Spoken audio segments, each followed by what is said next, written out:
Hey, welcome back to the conclusion of our study called Two Camps. And we were looking at Genesis chapter 32, 1 through 23, which is the first half of this chapter. And in this story, we found the path that many followers of Christ have gone before. When they experience a difficulty, they go to God in prayer and seek His help. They make use of the means and the intelligence that God has given them to make a plan. You know, they're not idiots, they worked, but then they wait on the Lord and they rest in His wisdom and providence to do as He had promised to do. Right? That's what Jacob called upon. Jacob called upon the promises of God, saying, "You promised this, and now I'm going to stay over here and wait alone." It may not be an easy one. It may not be an easy life, but it is one that God has promised to walk with us. Jacob had sinned against God and his brother 20 years before this night that we just read about. And now Jacob would experience the full weight of the consequences of his sin. God will often do this in the life of a believer. The problems that we experience today may be the result of sins we committed decades ago. God is often gracious towards us as He does not let us pay the consequence until He has fully prepared us.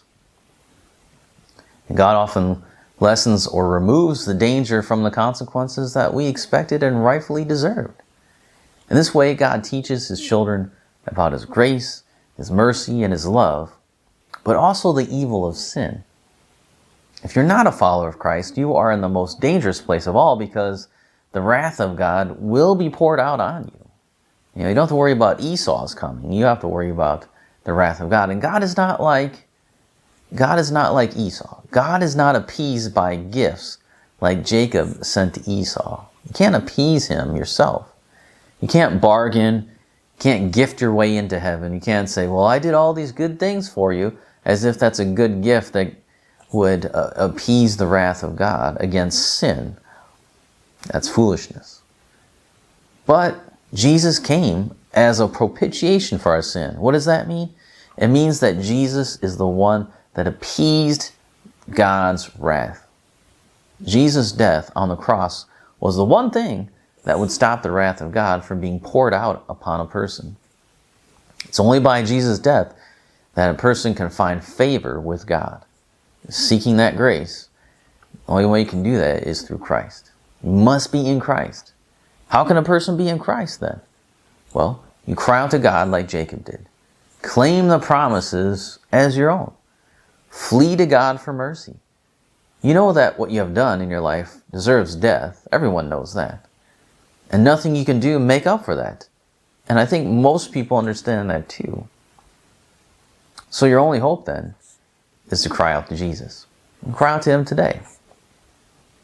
Well, that's our study in Genesis 32, the two camps. And hope you enjoyed this study. It's a very interesting part, and it leads up to the next part, which is where Jacob wrestles a man, and who is that man, and all that happens there. Another very interesting story in Jacob's life, a very familiar one to most people, but